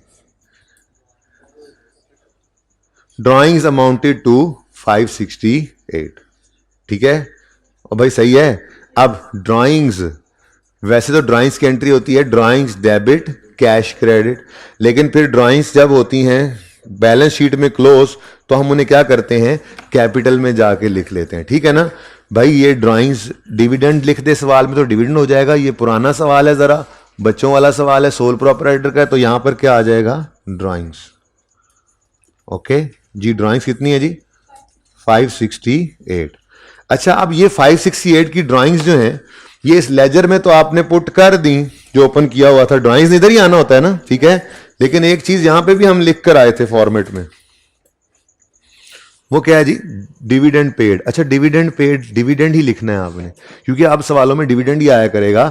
अगर कभी ऐसा हो जाए कि आपने फॉर्मेट में डिविडेंड पेड लिखा हुआ है और आ गया ड्राइंग्स का लफ्ज, तो वहीं पर उसको यूं काट देंगे। परिचय में अगर ड्राइंग्स ही नजर आ गया तो बेशक ड्राइंग्स लिख लेना, लेकिन मैं आपको आदत नहीं डालना चाह रहा ड्राइंग्स के लफ्ज की। मैं चाह रहा हूं आपके फॉर्मेट में आदत हो डिविडेंड पेड की, क्योंकि आप डिविडेंड पेड ही आता है, डिविडेंड क्योंकि स्टेटमेंट इक्विटी भी आ गई है, तो सारा कुछ आपको वैसे ही बता दिया था, तो अब डिविडेंड का लफ्ज ही आया करता है।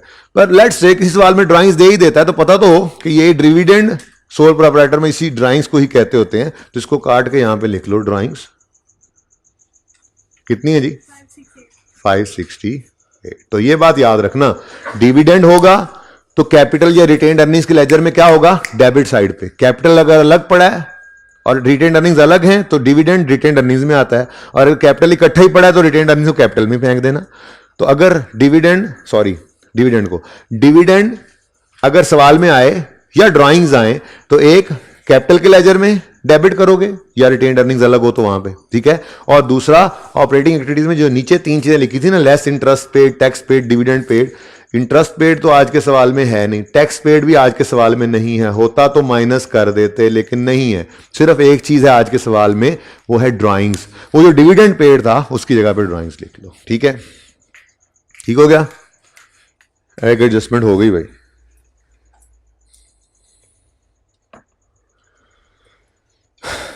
एडजस्टमेंट बी इसके बाद करते हैं जी, एडजस्टमेंट बी।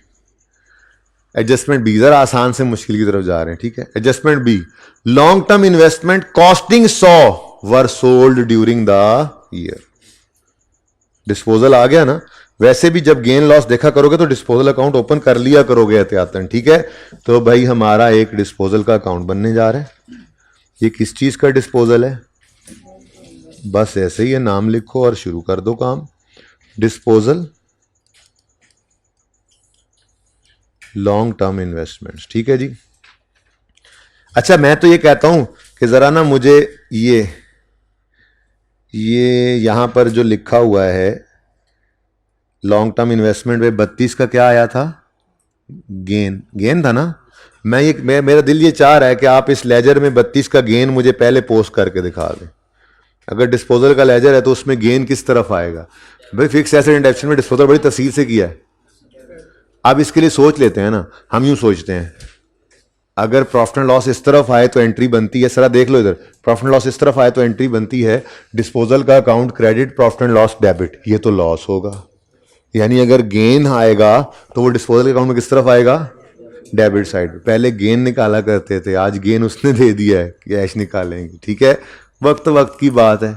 तो गेन ऑन डिस्पोजल सवाल में ऑलरेडी गिवन था कितना, 32, ठीक है। अच्छा, अब वो क्या कह रहा है, investment costing 100 were sold during the long term investment costing 100 were sold during the year. ये लिखा हुआ है, और बोलो तो, और गुंगो बोलो तो। अब वही डिस्पोजल है, एसेट अकाउंट में से 100 रुपया, इन्वेस्टमेंट तो डेप्रिशिएट भी नहीं ना होती, तो कॉस्ट ही पड़ी होगी यहां पे, उसमें तो डेप्रिसिएशन का मसला ही कोई नहीं, ठीक है। तो एसेट अकाउंट में से 100 रुपया निकला और निकल कर डिस्पोजल अकाउंट में आ गया डेबिट, ठीक हो गया जी। एक्यूमुलेशन तो होती नहीं है इन्वेस्टमेंट पे, क्या होती है, इन्वेस्टमेंट डेप्रिशिएट नहीं होती, ठीक है ना। अच्छा, अब दोनों अकाउंट्स बैलेंस होकर मजे का काम दिखाएंगे आपको। जैसे डिस्पोजल के अकाउंट में नॉर्मल 4 ही चीजें होती हैं। पहली चीज एसेट अकाउंट से कॉस्ट आती है, दूसरी एक्यूमुलेशन अकाउंट में से एक्यूमुलेटेड डेप्शन आती है जो इन्वेस्टमेंट की है नहीं। तीसरा हम कैश लिखते थे और चौथा गेन लॉस निकलता था। आज गेन लॉस उसने दे दिया, तुम बताओ बैलेंसिंग फिगर किस तरफ आ रही है? क्रेडिट साइड पर, और वो तो कैश ही होता है। और सादा सी बात थी, वैसे मुश्किल करके समझाई आपको ताकि मुश्किल सवालों में तैयारी हो। सादा सी बात है, अगर 100 वाली चीज 32 का गेन देकर गई है तो 132 की ही बिकी होगी ना। अब इस लेजर में दो चीजें आई थी, एक ये गेन था जिसे हमने नॉन कैश ट्रांजैक्शंस के अंदर रिवर्स कर दिया था, दूसरी चीज हमें मिली है कैश। दूसरी चीज क्या मिली है जी? कैश। इस कैश की फिगर को हम 132 के कैश इनफ्लो को हम यहां पर लेंगे। वर्किंग नंबर कौन सा है? वर्किंग नंबर ये 7 तक पहुंच गए थे ना, ये 8 है और ये 9 है। अभी नंबरिंग कर देता हूं, ठीक है? तो वर्किंग नंबर 9 में मेरे पास 132 का, ये जबानी भी निकल आता, लेकिन चले हमने तरीका सीखना था ना। अब समझ आइए बात पूरी कि डिस्पोजल पर गेन लॉस जो होगा वो यहां पर एडजस्ट कर देंगे और जो कैश इनफ्लो होगा वो यहां पे माइनस करेंगे। ठीक है, आगे बढ़ते हैं, एक और डिस्पोजल कर लेते हैं, देखते हैं कोई और आता है या नहीं आता। पॉइंट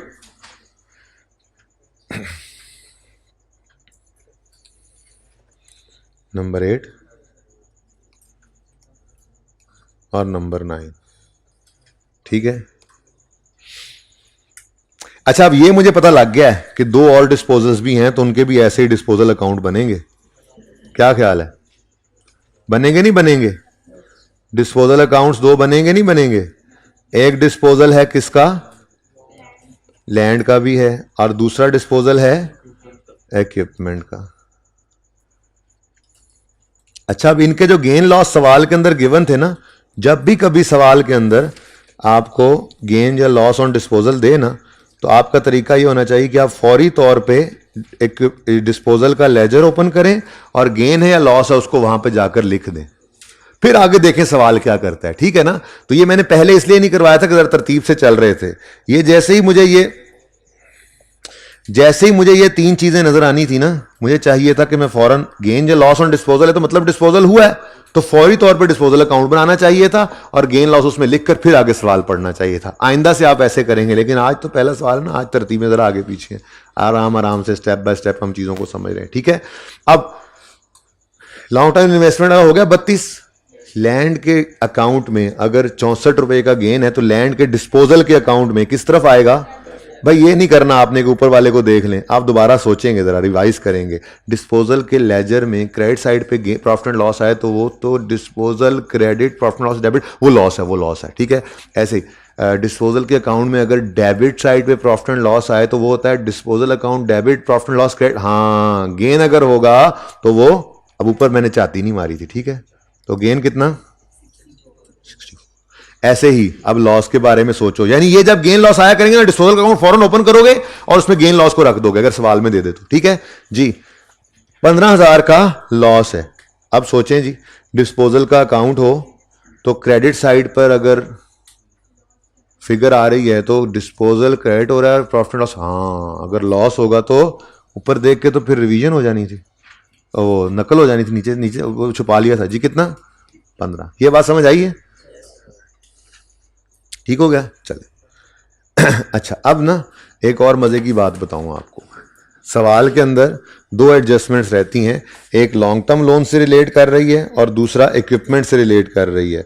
मैं सिर्फ एक चीज आपको जरा बावर कराना चाह रहा था कि जब आपको एडजस्टमेंट ने ये 100 रुपया, ओह ये लिखा ही नहीं, ये 100 रुपया दिया, जिसको आपने यहां पर लिख दिया होगा कि ये डिस्पोजल में चला गया, ऐसे ही है ना। अब ये वाला अकाउंट आपका कंप्लीट हो गया, बैलेंस हो गया, ये बैलेंसिंग फिगर निकल आई है। ठीक है, तो अब इस अकाउंट में भी और कोई एडजस्टमेंट नहीं बची। अगर तो ये बैलेंस हो जाए तो अल्हम्दुलिल्लाह, अगर बैलेंस ना हो तो फिर देखेंगे बैलेंस किस तरफ आ रहा है। जब सब चीजें सही हुई हैं तो नॉर्मल जो उस तरफ चीज आया करती है फिर वही अज्यूम करेंगे। जरा लॉन्ग टर्म इन्वेस्टमेंट को बैलेंस करो, 150 डेबिट साइड पे आ रहा है, यानी ये क्या हो सकता है जी?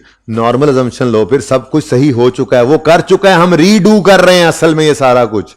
ये लेजर उसने बनाया था जिसमें ओपनिंग 170 था, जिसमें उसने एडिशन रिकॉर्ड किया था 150 का, डिस्पोजल रिकॉर्ड किया था 100 का, और उसका क्लोजिंग आया था 220, तो उसकी बैलेंस शीट के अंदर 220 चला गया था। हम ये सब रीडू कर रहे हैं। ठीक है, अनलेस कि वो कोई गलती कह ना दे, हमने कभी गलती अज्यूम नहीं करनी। हम क्या कहेंगे, बैलेंस इस तरफ आया है, इसका मतलब ये एडिशन है। ये क्या है, अब मेरे पास येलो हाइलाइटर नहीं, वरना मैं इसको भी ऐसे ही येलो हाईलाइट करता। ये क्या है, कैश इनफ्लो या आउटफ्लो? इनफ्लो या आउटफ्लो? इनफ्लो या आउटफ्लो?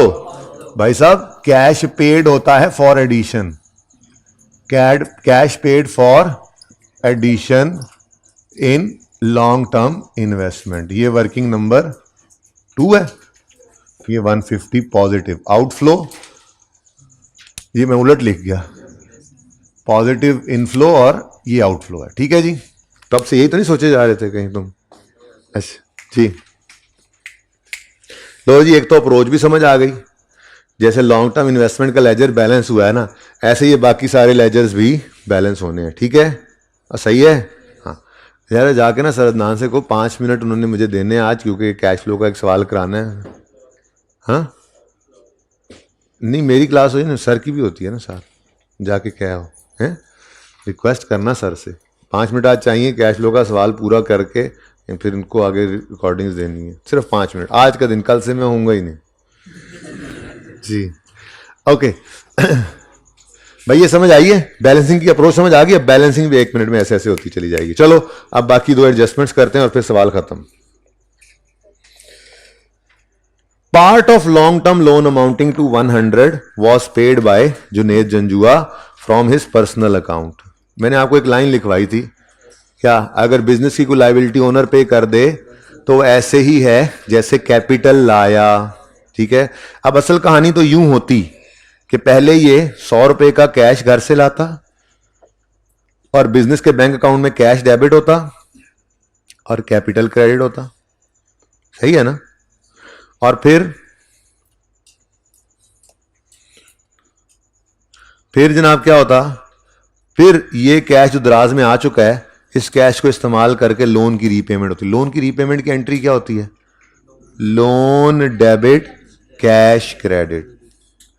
असल कहानी तो पूरी ऐसे होती, अगर घर से पहले पैसे लाता और फिर पे करता, लेकिन उसने बारों बार पे कर दिया, तो ये कैश का आना और कैश का जाना नजर नहीं आया।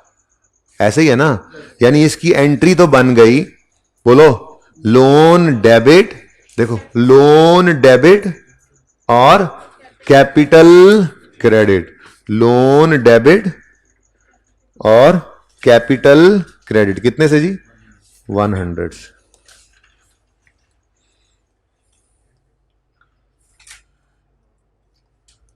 ओके, अच्छा अब ये एंट्री तो ठीक है ना, एंट्री ठीक है, एंट्री में कोई मसला नहीं है। तो देखो लोन डेबिट, यहां पे लिखो कैपिटल, लोन डेबिट और कैपिटल क्रेडिट, बिल्कुल ठीक एंट्री है।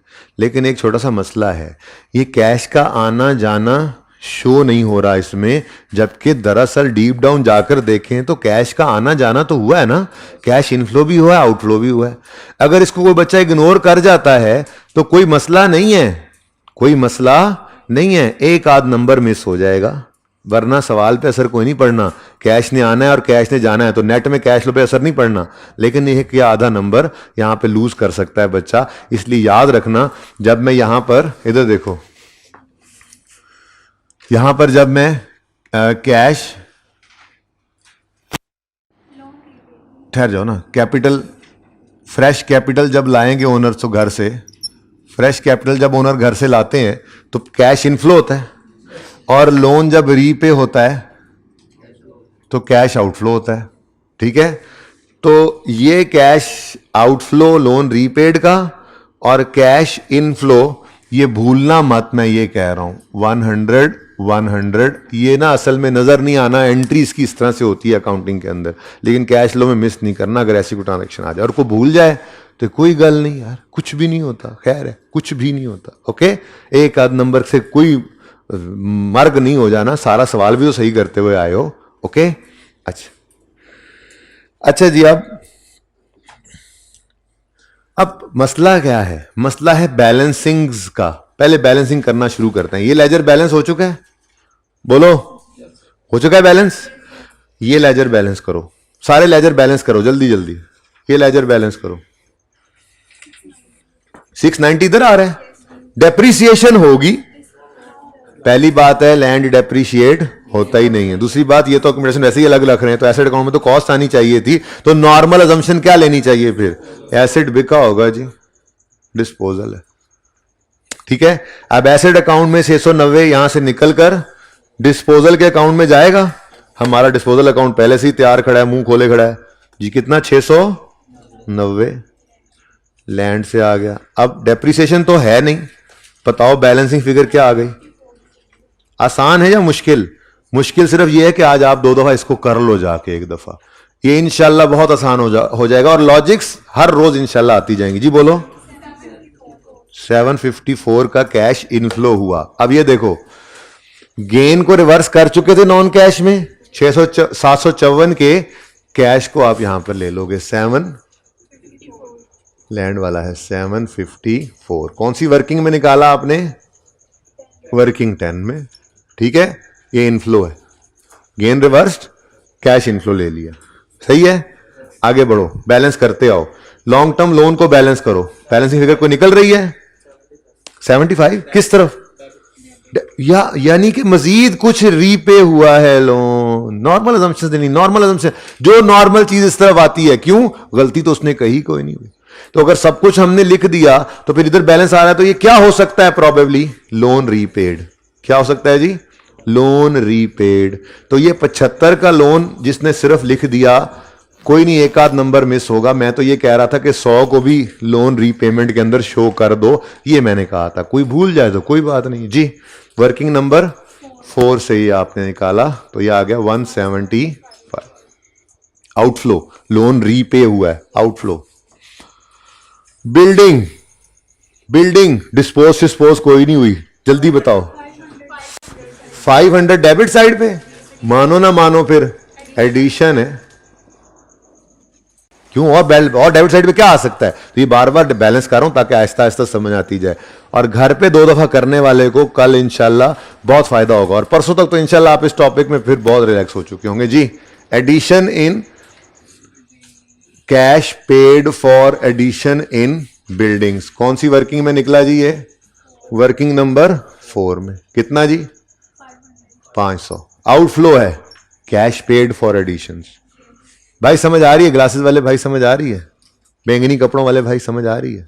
अच्छा जी। नेक्स्ट बताओ भाई, इसका 170 क्रेडिट साइड पे। और फिर ये क्या हो सकता है? देखो डिस्पोजल तो इसमें है कोई नहीं, तो ये ही होगा। अच्छा, ये डेप्रिसिएशन जब यहां से निकला करेगी ना पर्चे में, जो सवाल में डेप्रिसिएशन नहीं गिवन होगी, तो यहां पे फिर आगे ऐड करना पड़ेगी। लेकिन आज ये 230 गिवन है, शायद उसने इकट्ठी खुद ही निकाल कर दे दी है। अभी चेक भी कर लेते हैं, ठीक है। आगे आते हैं ना, तो इसमें डिस्पोजल भी है। अब डिस्पोजल कितनी कॉस्ट पर हुआ, ये सवाल ने नहीं बताया हुआ। कोई एडिशन है कि नहीं है, नहीं पता हमें। डेप्रीसिएशन कोई है कि नहीं है, इस साल की कितनी है, अभी तक नहीं पता, आगे पढ़ा नहीं है मैंने, ठीक है। जब डिस्पोजल हुआ है तो इसकी डेप्रीसिएशन भी होनी है, तो बस ये एडजस्टमेंट रह गई है एक, ठीक है। ये एडजस्टमेंट देखो, ये एक लाइन कहता है depreciation charge during the year on equipment amounted to 60। वो कह रहा है कि जी ये फिगर मैं बता देता हूं, ये कितनी है, 60 रुपए। पता नहीं ये क्यों बता रहा है। फिर एक इधर बैलेंस निकलेगा, और ये देखो ना, मैंने कहा जो नॉर्मल अजम्पशन है, फिर वो लो। इस तरफ जो फिगर आई है, क्या हो सकता है भाई, कंप्यूटेशन के लेजर में इस तरफ बैलेंसिंग फिगर क्या आ सकती है? अगर डिस्पोजल है तो उसी की डेप्रीसिएशन है, और तो कोई तीसरी चीज चौथी चीज हो नहीं सकती। बोलो, समझ आ रही? थोड़ी थोड़ी समझ आ रही? आज थोड़ी थोड़ी भी आ रही तो बहुत है जी। 30, ये 30 वो अक्यूमुलेटेड डेप्रीसिएशन डेबिट और डिस्पोजल क्रेडिट वाली है। ये इसमें तो अक्यूमुलेशन होगी ना जी। कितना? 30, ठीक है।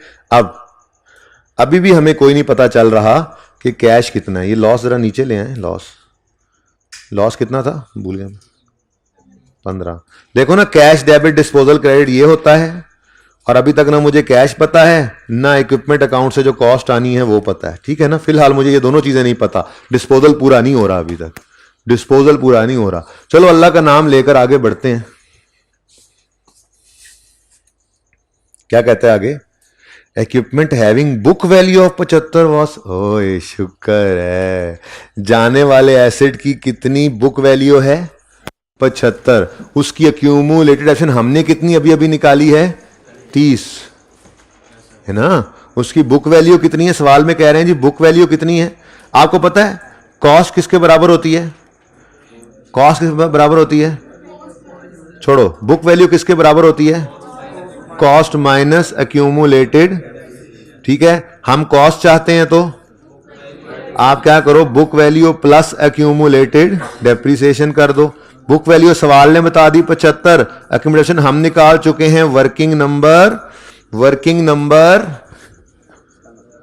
नंबर 7 में हम निकाल चुके हैं। ठीक है, तो 105 है जाने वाले एसिड की कॉस्ट। ठीक है, अच्छा वो यहां भी लिख दो, आप यहां भी लिख दो, फिर डबल एंट्री भी कर देना किसी एक तरफ, फिर उसको शो कर दोगे। 105 कैसे निकला? ये जी हमने 75 प्लस 30 किया। वो नीचे वाली अंग्रेजियां नहीं लिखते रहना, हो तो आपको समझाने के लिए मैंने लिखा है, पर्चे में तो सिर्फ इतना लिखोगे। अब ये जो डिस्पोजल अकाउंट में 105 डेबिट हुआ है, ये एसेट अकाउंट में से निकला होगा ना, ये 105 एक तरफ वर्किंग शो कर दो, या इधर शो कर दो या इधर शो कर दो, कोई मसला नहीं, किसी एक तरफ शो कर दो। ठीक है, सवाल खत्म है जी। बताओ, इधर ही बैलेंसिंग फिगर आएगी 155 cash paid for addition in equipment, working number 6 155। बिल्कुल परेशान नहीं होना, जिंदगी का पहला सवाल कर रहे हो आप कैश फ्लो का। आज से पहले तो कैश को आप देखते ही नहीं थे, बस 2 दफा जाके घर इस सवाल को कर लेना। अल्लाह ने चाहा तो इससे आसान टॉपिक आपको तीसरे दिन और कोई नहीं लग रहा होगा इंशाल्लाह, अल्लाह ने चाहा तो। जी सही है यहां तक? अच्छा, अब इधर से कैश बैलेंसिंग निकालो, सवाल खत्म करें जी। 60 है, 60 का कैश ये इक्विपमेंट के डिस्पोजल पे निकला। वर्किंग नंबर बता दो 11। अब बस एक चीज मैं भूल गया था आपको बताना, मैं 5-7 मिनट पहले मुझे याद आ गई थी, लेकिन फिर मैंने कहा हुन गल्लां होर पासे मछरियां ने।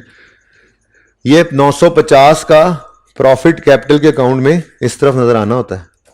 अगर आप डिविडेंड या ड्राइंग उधर डेबिट कर गए तो प्रॉफिट को भी आपको इस तरफ लिखवाना चाहिए था मुझे, लेकिन आपने लिखवाया नहीं है। जी बोलो, ये बैलेंस है? ये इंशाल्लाह बैलेंस ही होगा, इसमें और कुछ भी नहीं है। जरा चेक कर लो, कोई बैलेंसिंग फिगर नहीं निकल रही, तो फिर इसका मतलब यही 100 रुपया मैं इधर बाहर लिख लेता हूं। ओनर घर से 100 रुपया लाया, बस वो एडजस्टमेंट से ही निकल आया था। अब जिसने ये 100 इधर और इधर शो नहीं किया, उसने सिर्फ 75 नेगेटिव शो करना था ना। तो मैं यही कह रहा था कि नेट में सवाल पे कोई असर नहीं पड़ना था कैश फ्लो के ऊपर इस एडजस्टमेंट का। ठीक है ना? अगर मैक्सिमम एक नंबर लूज होना था। क्यों? मैंने यहां पे 100 ऐड किया और यहां पे भी 100 ऐड किया, तो 100 और 175 नेगेटिव, ये नेगेटिव 75 ही आता है ना।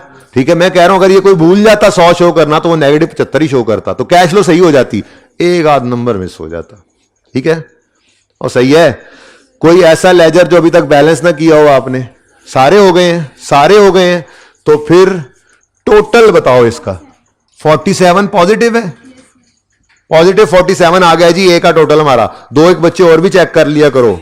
ये सारे चौधरी बैठे हैं, मुलाजिमीन 2-3 टोटल कर रहे होते हैं, एक मुलाजिम लिख रहा होता है जी। 47 ओके। इस 141 पॉजिटिव या नेगेटिव? पॉजिटिव। अच्छा, ये चलो मैं निकाल देता हूं। 75 नेगेटिव। भाई जल्दी से 2 बच्चे चेक करें, जो 2-3 बच्चे कम अज कम। पॉजिटिव 47 आया ऑपरेटिंग का टोटल, पॉजिटिव 141 आया इन्वेस्टिंग का टोटल, और नेगेटिव 75 आया फाइनेंसिंग का टोटल। अब इधर देखो सारे, 47 प्लस 141 प्लस 75 करना है। वो चूंकि माइनस है तो फिर माइनस हो जाएगा, कितना? 113। अब सबकी पूरी तवज्जो चाहिए मुझे। जरा opening cash and cash equivalent का टोटल करवा दो। 548 नेगेटिव। ठीक है, तो आगे वाले का 435 भी नेगेटिव ही होगा बेटा, यही बनता है। अब जरा जादू देखना, 548 नेगेटिव क्या है? Opening cash and cash equivalent. यहां पे मैंने लिखा 548 नेगेटिव। आंसर निकालो। इसको नेट करो, 435 नेगेटिव। वो ये सही होने की निशानी होगी कैश फ्लो का सवाल, जो कि पर्चे में आपने देखना। बच्चों कहता हूं वो रिकॉर्डिंग में भी आपको नजर आएगा। बच्चे को बुला के कहता था इस पे हाथ रख लो, और बच्चे कहता था 548 इधर ऐड कर दो, वो नेगेटिव आया, और मैं कहता था बस ये हाथ यहीं पे छोड़ के घर आ जाना पर्चे में, इसको उठाना नहीं है, क्योंकि ये उठाने से पता लग जाएगा कि सवाल सही हुआ या नहीं हुआ। और अगर बैलेंस नहीं हुआ तो आप ढूंढोगे, टाइम जाया करोगे। नहीं हुआ, एक आता देखो टोटल गलत तो नहीं हुआ, नहीं हुआ तो ठीक है, बस जो नंबर आने थे वो आ चुके। एक फिगर आगे पीछे हो जाए थोड़ी सी तो टोटल तो गलत हो जाना है। उसका मतलब ये है कि आप 18 नंबर के 15 नंबर के सवाल में से आपको 2-3 नंबर से कट गए, बस ठीक है। अगर आप 15 मिनट लगा के उसको ढूंढ भी लोगे तो अगले सवाल के 10 नंबर लूज हो जाएंगे। ठीक है, तो ये आज का हमारा पहला सवाल था, और इंशाल्लाह आप लोग इसी को 2 दफा करेंगे। ठीक है, जिंदगी रही तो कल मुलाकात होगी। अल्लाह हाफिज।